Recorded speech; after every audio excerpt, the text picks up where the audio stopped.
That is better than most water parks, isn't it?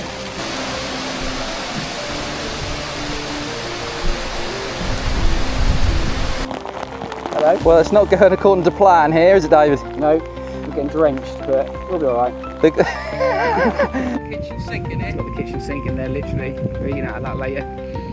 Welcome to part one of Angles Way, an historic footpath running through the historic counties of Norfolk and Suffolk. In part one, we nearly drown, we find a massive tooth from a big cat, and we discover that St Edmund, the Saxon king, has ties with Beccles. Welcome to History Hikes. I'm Dale. Born in the 80s and a history nerd, I had this idea. Why not create videos combining history and outdoor adventure through hiking and camping, leaving technology behind to enjoy the scenery, and if I'm honest, to get more steps in. I roped in my son Parker, initially to get him outside, but soon realised he can get in all the tight spaces. Well, I can't. Oh, and this is my childhood friend David. He is the adventurous, brave one. Together we will seek adventure and history from ancient churches to wartime relics and old graves, even Roman walls and towns. Join Dale and friends as we explore our world and our past, leaving technology behind. This is History Hikes.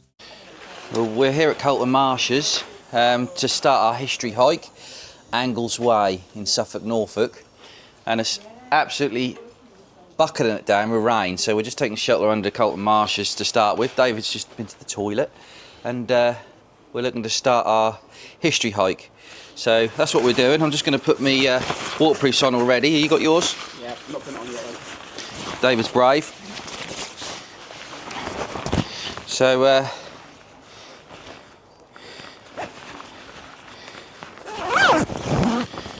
waterproofs have been sponsored by Unearthed UK on this trip, so take a look on their website. Yes, Dave, we have sponsors. I didn't tell you that, did I? No, I didn't get a jacket. We don't get no money, but we, you know, You didn't tell me and didn't give me a jacket. I know. Well, I'll ask Graham if he can support my partner there. But anyway, so let's just show you. If you want to ever take a day trip to Carlton Marshes,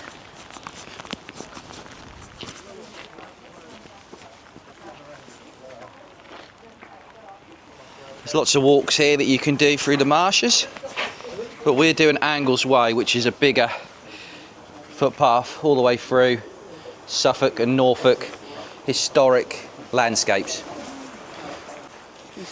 David's changed his mind. He's now putting his jacket on. Yeah, jacket I had to pay my own money, not.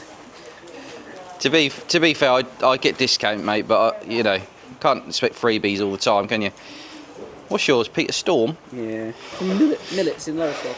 Yeah, it's not millets anymore though, is it? No, it's just go outdoors. Right, anyway, we're going to make a start in a minute as soon as this rain subsides, but we're obviously going to get caught in the rain on this 3-day hike, and we're camping for 2 days, so look out for the camping clips. Should be fun.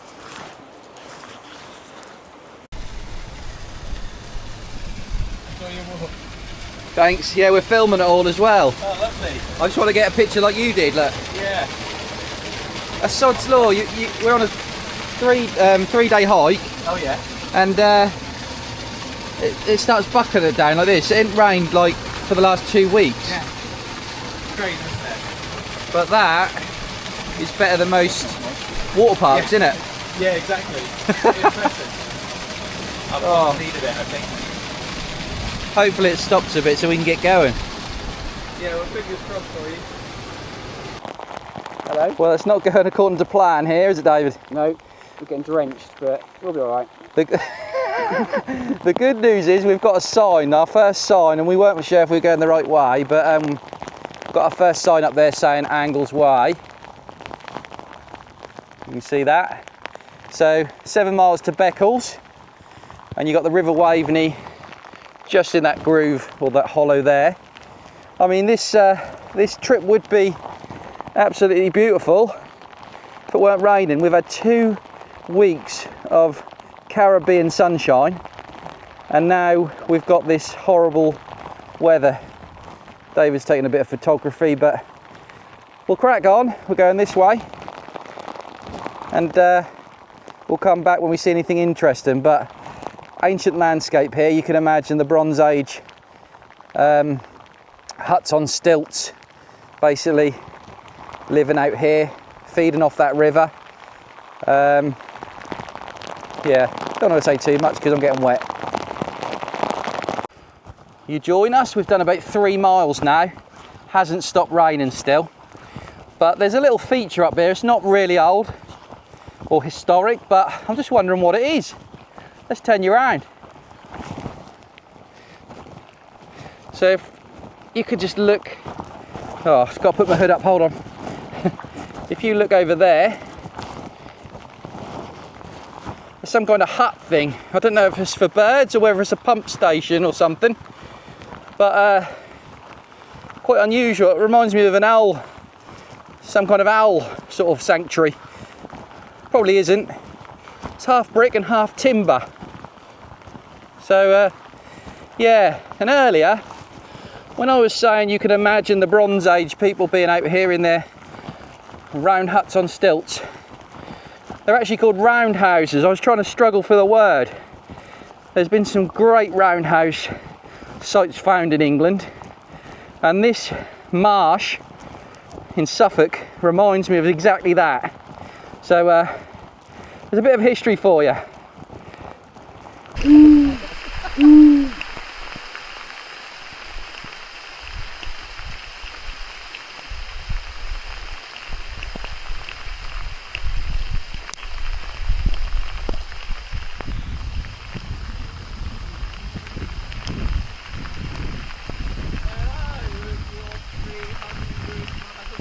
Is it raining? A little bit, just a little bit. Right, we've just come across a little froggy. Yeah. Dave, or is it a toad? That might be a toad. I think that's a toad actually, Dale, yeah. Yeah, hopefully it's not poisonous. Bit stockier. You're not scared of animals? No? Oh! Let it go. I was going to kiss See you, little toad. David's full of discoveries today. He's just found this tooth, and we're going to put it out to the viewers, I think, aren't we? Yep. What is this tooth from? I reckon that's the root, isn't it? That's a root. That's the end of the tooth. So I reckon. Yeah, it's probably a cow because it's. I reckon it's a cow. But David, you reckon cow? Yeah, a cow probably. It's quite big, isn't it? Yeah. So yeah, let us know what you think the tooth, what animal is from, and if we find the animal, we'll let you know. It was at this point I noticed that the sleeping bag that I rather cleverly chose to carry on the outside of my bag to save room was getting absolutely drenched. On top of this, I was already feeling the pain of carrying an extra 8 kilograms on my back than my good friend David. So while I made room and tucked the only means to keep warm at night in my bag, I wondered if David had purposely tried to sabotage me. I'm surprised you didn't tell me it was getting wet. I completely forgot. You got all covered. Can't have a wet sleeping bag. It's the worst thing ever, wouldn't it? That's what reminded me. You got a 2-man tent. Just not letting up the rain, is it, David? Really? At best, just a light drizzle. At worst, just a downpour.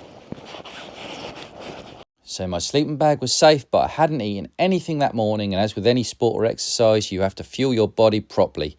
My go-to snack here is a couple of slices of sourdough bread, topped with my favourite peanut butter.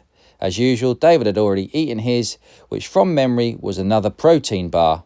Now feeling replenished, off we went, still soaked to the bone, but with places to go and to see.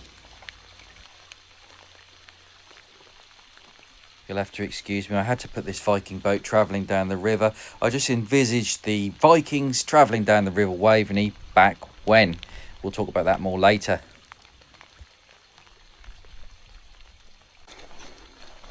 Just checking where we are. Dave's got his phone open. Where are you, mate? You come. That's where we started. Waveney River Centre. We've walked all the way down here, along the River Waveney. So yeah, like you said, Dal, you were right. You said you felt like we're near the Barnby Bends. Barnby Bends, yeah. There's Barnby Bends. There's Bar St Peter. So this is if we were driving to Beccles, we'd be on this road. So we've done. We're doing well, actually. To be fair, Dal. 4 miles. Yeah, Look at the watch. Well. 4 miles. Yeah, done well. Let's crack on.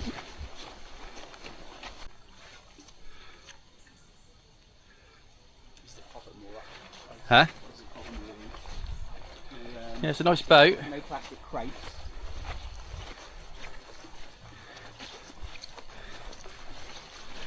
Nice little place to moor up.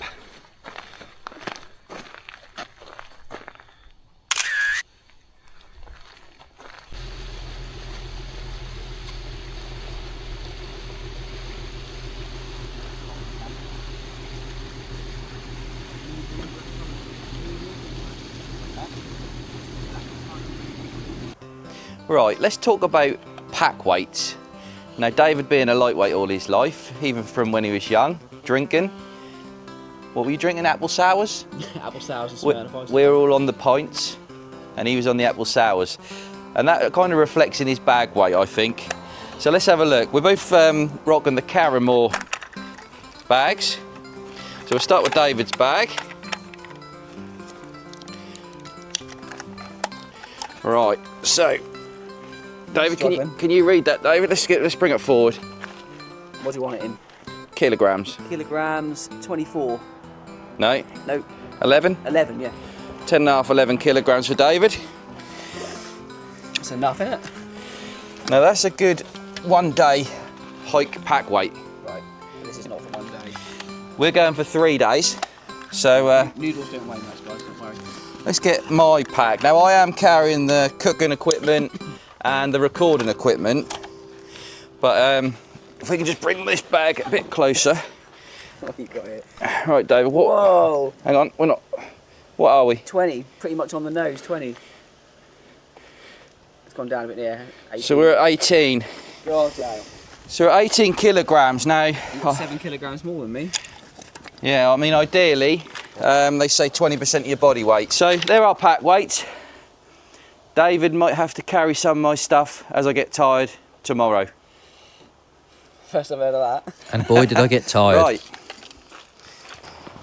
We're now heading from North Cove to Beccles, an historic town, which I'll tell you about a bit later on when we get towards Beccles. Just in the background, you got two of the hard working farmers in between harvesting, sorting out all the dikes over there in the marshes. Look, farmers' work never stops. So the government need to stop taxing them. In true English weather style, it's now like the Caribbean out here. We've gone from torrential rain to Caribbean style sunshine in a matter of 10 minutes. We're just past Whirlingham, and the next town is Beccles, so the historic Beccles we'll talk about when we get there, but we're taking our waterproofs off for now. I might leave the trousers on. We've done 13,000 steps. Yeah. Whew. Squash downy, Dale? Huh? Want a squash downy? Yep. Squash you keep teasing me about? Yeah, David bought squash as a priority today. Oh. Rather than water, he's bought squash. But he needs water for the squash. Oh, it's windy. How old do you reckon this river is? Ancient. History Hikes brings you an ancient river, the River Waveney. Can you even say how old a river is? I mean, it's just been there forever, hasn't it? Yeah, I think like there's records, isn't there? Like you can track it back to a certain date. You know, I'd be surprised if it weren't here during the Roman occupation 2,000 years ago, because the Romans and the Vikings and all that, They used them, didn't they? they were rife in this area. So anywhere where there's a river, there's life. Anywhere there's water, there's life, actually, to be honest. I can't really tell you how old the River Waveney is, but the first record dates back to 1275. If we get really technical, the river would have actually formed during the Ice Age, which ended some 11,700 years ago. As for Roman history, well, the biggest Roman hoard of treasure in England was found along its banks at a settlement in Hoxton, Norfolk. Right, we're just arrived at the Beccles Fen, and I'm going to cheat and read straight off this board in front of me. So, history of Beccles Fen. From the 10th century, the fen was owned by the priests looking after the burial place of St Edmund, and then by the monks of Bury St Edmund's Abbey. Now, I can't work out if that means that St Edmund was buried in the fen. What do you reckon, David? His body was moved several times. We should look up and come back later. We'll have to do some research on that. By the late 14th century, the people of Beccles claimed the fen, which included the marshes and common, but a court ruled in the abbot's favour. When Henry VIII dissolved the monasteries, the people of Beccles sent a prominent citizen, William Reed, to London with enough money to buy the fen. Huh. So it goes all the way back to the 10th century. This is what we're looking at the moment. We're now going to follow Angles Way up to the remains of an old swing bridge. And then there's a pumping station, which is not there or there, neither there, here or there. So that's where we are at the moment. We've done 3 hours, 5.9 miles. Let's crack on. Now heavily overgrown, giving sanctuary to nature, the Beccles swing bridge could easily be mistaken for something else. In fact, I'm still not sure this is the bridge. Perhaps the Beccles locals watching could correct us if we are wrong. The swing bridge was built in 1854 and closed in 1957. It used to service the Beccles to Yarmouth main line, and what you can see here today are the abutments, the pillars and the turntable base. And that rather nicely brings us to the end of part 1, and if you enjoyed it, please take the time to like the video, comment and subscribe. After all, it's completely free. Join us in part 2, where me and David visit the biggest church ever. David finds a new love interest, and after a long search we find a little nook next to a pit to wild camp.